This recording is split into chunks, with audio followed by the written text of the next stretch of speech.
When I launched my Google Ads agency, I help clients get real results with budgets as low as $100 a month. That's just over $3 per day. Is that even allowed? I don't know.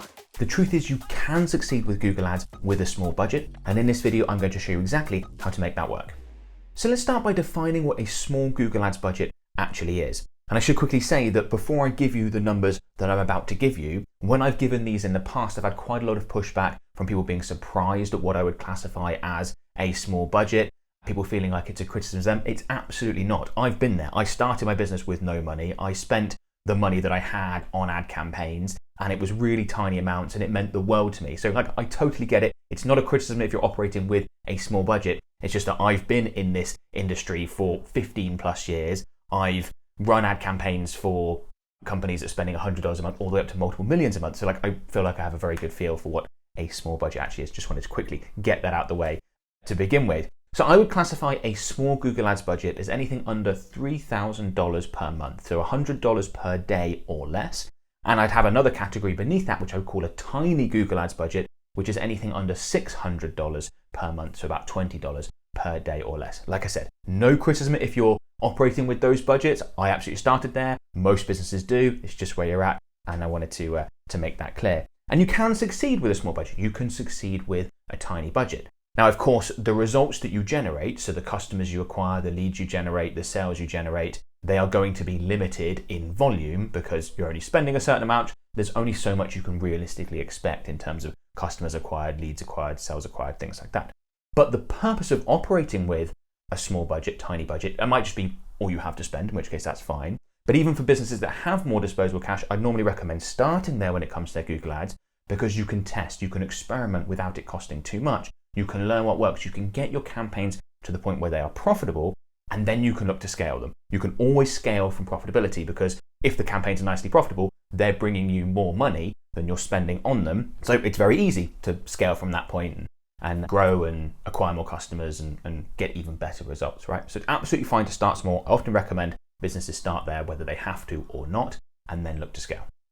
Tip number one is to focus on one offer only. I think it's really important if you are operating with small, or especially with a tiny budget, to really just focus on trying to sell the one product or the one service, because you really need to consolidate your ad spend on as few variables as possible. If you try and spread that ad spend across lots of different products, multiple different services, it's going to take you so long to work out what's actually working. If, say, you're advertising 5 different services with a $50 a day budget, $10 a day on each, it's going to take so long to know whether those ads that are advertising that particular service are profitable, because it's going to take so long for you to actually spend any real money on that particular campaign or ad group, depending on how you've got it split up. So consolidate in, you get more data trying to sell the one thing that way. That's going to help Google optimize your campaigns as well, by the way, which is a big deal, particularly if you're using a smart bidding strategy like maximize conversions value, which is what I'd recommend the vast majority of advertisers do.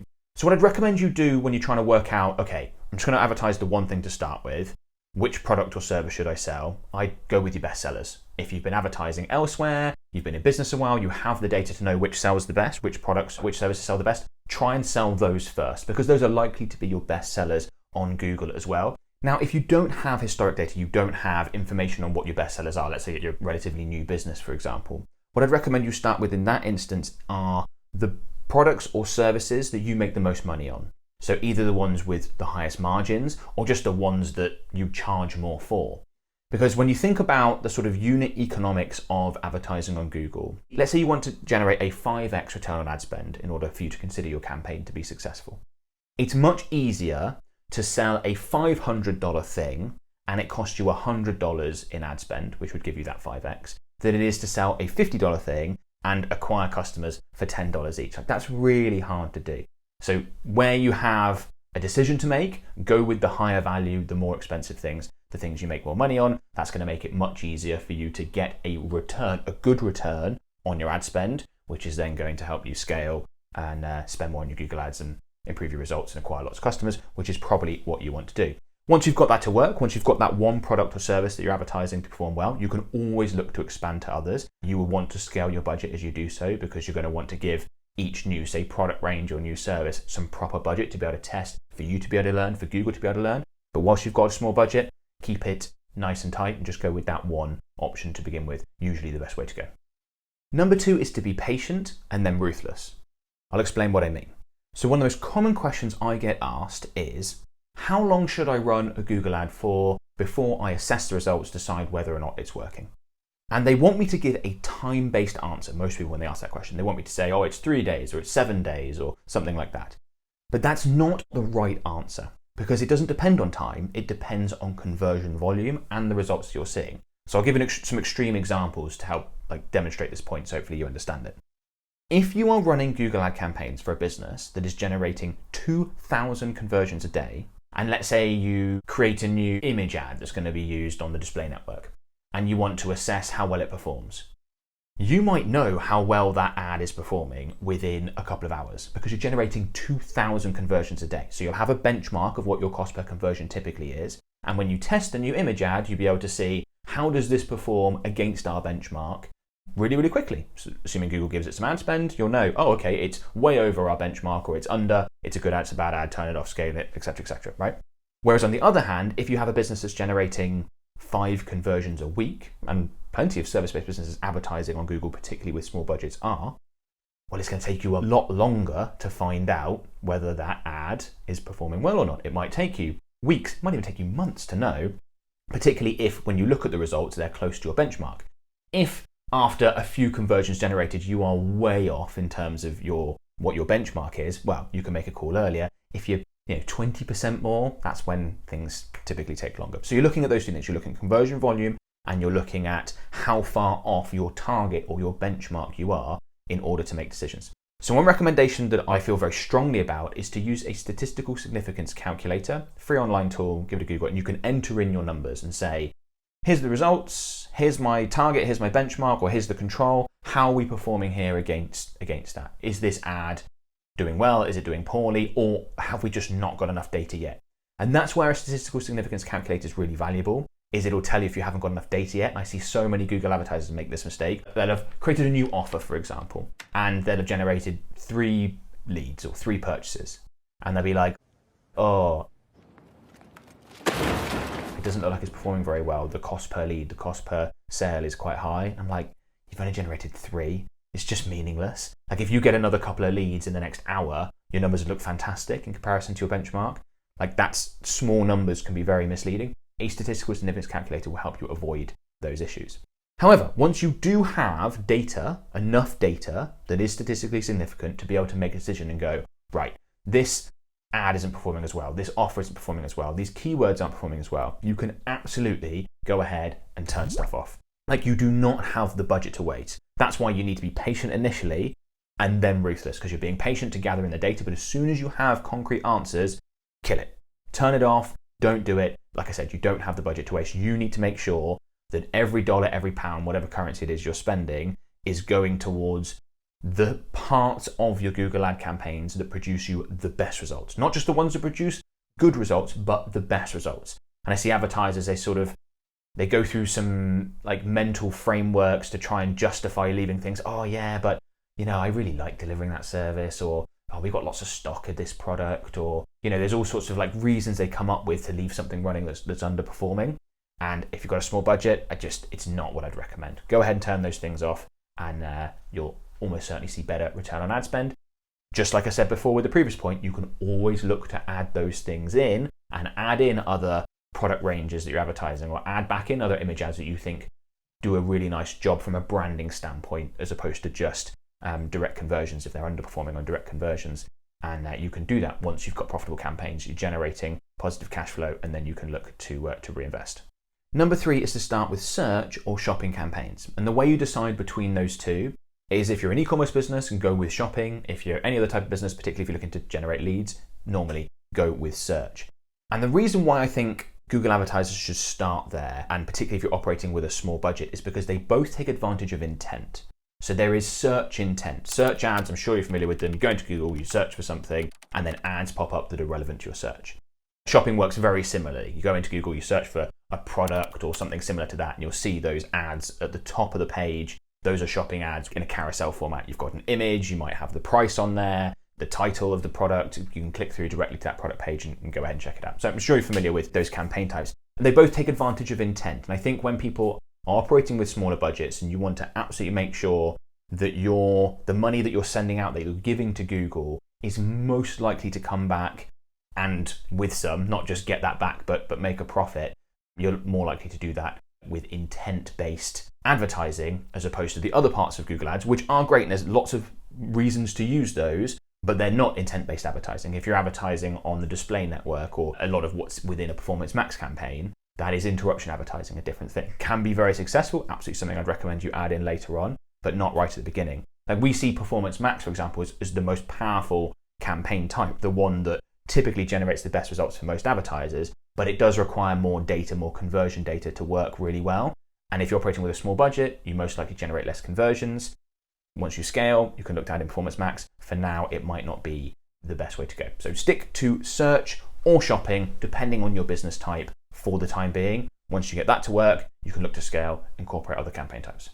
I've got some more techniques for you that you can use to win with a small Google Ads budget. But first, I want to quickly let you know about our Google Ads mentorship program. So for those businesses that don't yet have large budgets to work with us on a done-for-you basis, for example, where we can create, manage, and optimize your campaigns, we have a mentorship program where me and my team coach you to get the best possible Google Ad results. And we provide a ton of support as part of our mentorship program. So we have multiple daily live calls, exclusive trainings and Q&As, one-to-one coaching, everything you need to be able to ask questions, have experts look at your campaigns, make real-time recommendations, adjustments, so that you get the best possible Google Ad results, so that you're able to scale, and so that you're able to help your business succeed by doing so. If that sounds interesting, you can book a free call with one of my team members to find out more about my mentorship program. There is a link in the video description below. So go ahead and do that, and hopefully we get a chance to work together. Technique number 4 is to use exact match, maybe a bit of phrase match, but really be careful with broad match keywords. With a small budget, you do not have the budget for Google to be wasteful. And when you use broad match keywords, Google can put your ads in front of searches that aren't as relevant to your products and services as you would like them to be, in front of people that are not very likely to convert, and that can end up being a waste of budget. And like I said, you just don't have the budget to waste. So if you make that switch, you go from broad match, which is the default, it's what most Google advertisers use, to predominantly exact match, maybe a little bit of phrase match, you will miss out on a lot of searches. You will reduce the number of impressions, the number of people your ads input in front of, but that's absolutely fine. And in fact, you will see in your Google ad account, Google saying, well, be careful, don't do this, you're missing out. But I think as a performance marketer, which is what Google advertisers are, you have to think about your advertising a little bit differently. Instead of thinking, I want my ad to be put in front of as many people as possible, which is quite an old school way of advertising. Before we could directly track results, that's what people used to do.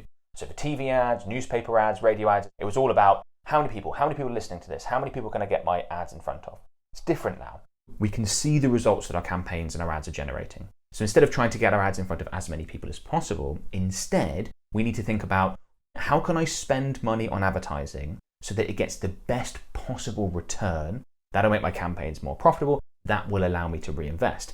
And if you have that objective in mind, you actually come to the conclusion that you don't want your ads to be put in front of that many people at all. You want to be really specific with who your ads are put in front of, because if someone is 20% more likely to convert than someone else, you want your ad to be in front of the people that are 20% more likely to convert. That's going to produce a better return on ad spend. That allows you to reinvest and scale. And you might decide that as you scale later on, you are willing to put your ads out in front of a broader audience that might not convert quite as well, but you're operating with larger volume and larger scale.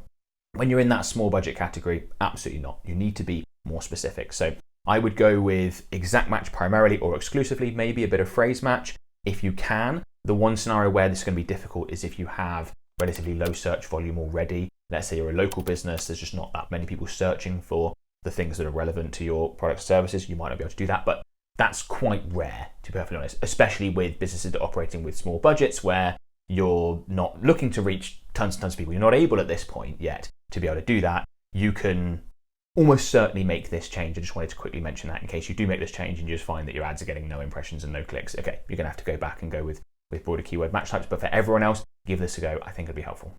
Number 5 is to target less expensive keywords. Now, this is not something I would typically recommend, and I'm almost a bit hesitant making this recommendation, but it is something that we've done with small budgets. It is something that I would often recommend because you might find that, and this is going to vary massively depending on your industry, that some keywords within your space you target are going to cost you 10, $15 a click. Others might cost you more, like $2 or $3 a click.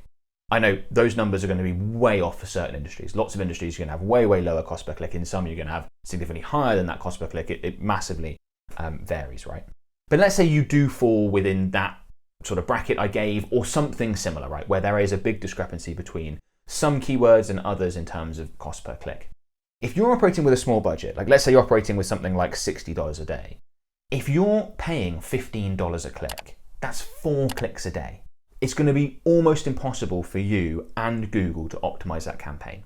Whereas if you're generating $3 clicks, so that's going to be 20 clicks a day, you are way more likely to be able to get real data that you can use to optimize, that Google can use to optimize. Now, those cheaper clicks, those cheaper keywords to target are normally cheaper for a reason. It's normally because they don't convert as well.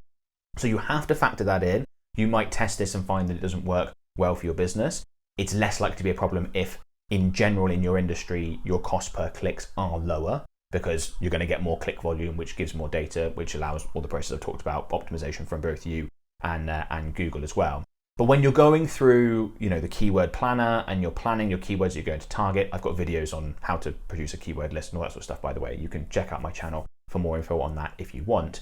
You will often see quite a discrepancy between certain keywords and go, wow, the top of page bid range on that is much more expensive than for this other one. And actually, just thinking about this logically, I'm not sure that this keyword will convert that differently to this keyword for us. Or this one's cheaper and it's more specific, which actually could be brilliant for us. We could make ads that are specific to people searching for that particular thing. We think that'll convert really well. And you can just be a little bit smarter about this. It ties into the previous point about your job is to get the best return on ad spend possible, not to reach as many people as possible. Just like before, you can look to expand once you've done this. And this is one way, if you are going to use this technique, do so with an open mind, as in it might not work for you.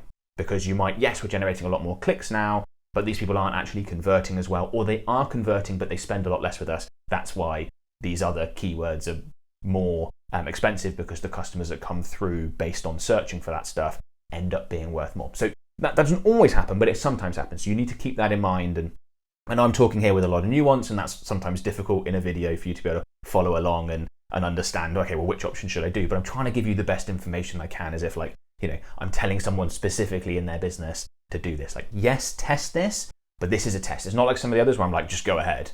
Like, go ahead and just focus on the one offer. That is almost certainly going to be a good option. This one probably is good for you, maybe not. Give it a go. You can always revert back if it doesn't quite work out as well as you want it to. Number 6 is to pre-qualify with your ad copy. And if you do this well, not only do you let people know who are ideal prospects for your business that they should click, come through, purchase, become a lead, whatever the next step is, because you are perfect for them, but you also actually put off the people that aren't good prospects for your business. You prevent them from clicking in the first place, from coming through to your website, realizing that you're not right for them and bouncing back out. And that can save you money, because if they haven't clicked through, it haven't cost you anything, right? So it can make your small budget go that much further. Larger businesses might be more okay with the idea of having that sort of broader reach, not being as specific. But when you've got that small budget, you can put people off early, prevent yourself from spending money on them, effectively wasting money on them, because they were never going to convert in the first place, by being a bit smart with your ad copy. Let me give you an example. Okay, so let's say that you're a kitchen supply and fit business. You make and install kitchens for residential properties, for example. One of your headlines could be something like this: kitchens from $20,000. Now, if that's the starting point at which you serve customers, if people are searching for kitchen providers, they see that was one of your headlines, they're not going to click if they've only got a $10,000 budget for a new kitchen, for example. They're just not going to. So that could be a great way of putting those people off, because that person's not going to become a customer if they have to make it have many steps down your sales funnel and realize, oh, okay, this company's too upmarket for us. We're looking for something cheaper. So if you do, in this case, start at a certain budget level, makes a lot of sense often to put that in your ads and put off people that simply don't have that budget. One thing you can do as well is make sure that a headline like that, kitchens from $20,000 or your equivalent, is pinned, so it does appear as one of the 3 headline options. I've talked about that in videos previously, because this technique's not going to work if that headline's not in rotation when it's actually put in front of people. You might want to have that one pinned up there. Now, this can sometimes feel like it goes against conventional Google Ads advice, because this will often decrease your click-through rate. because a certain percentage of people that see your ads won't click on it. And that can feel not the right option.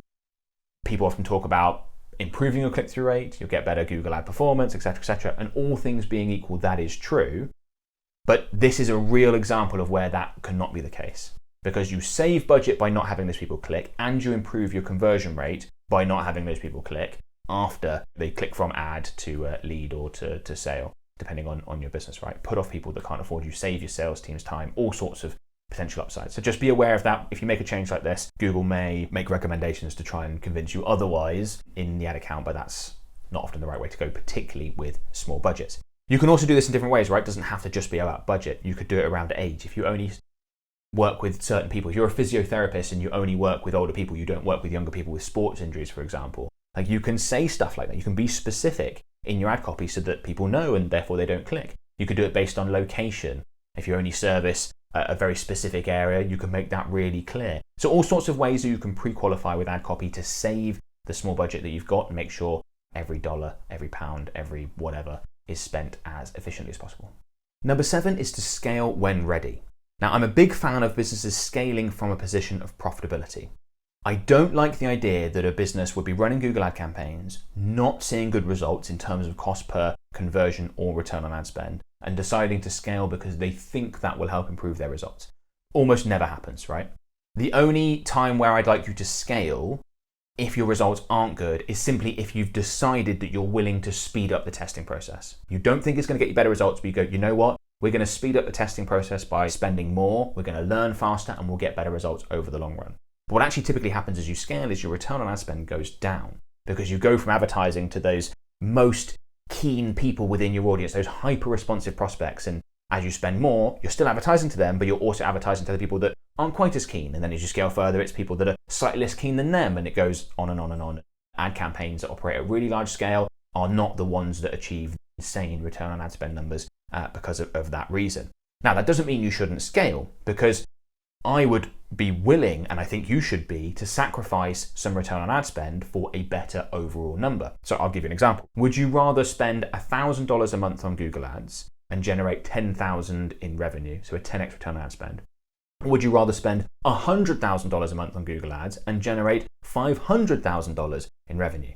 Right? With option 2, that's a 5x return on ad spend. So the return on ad spend is significantly worse. You've gone from a 10 to a 5, but instead of generating $9,000 post-ad spend profit, you are actually generating $400,000 post-ad spend profit. I'll take that all day. And that's often the trade-off that you make as you scale, but it's still often a good thing to do because it's a more profitable business in absolute terms as opposed to, percentage return on ad spend or a return on ad spend multiple.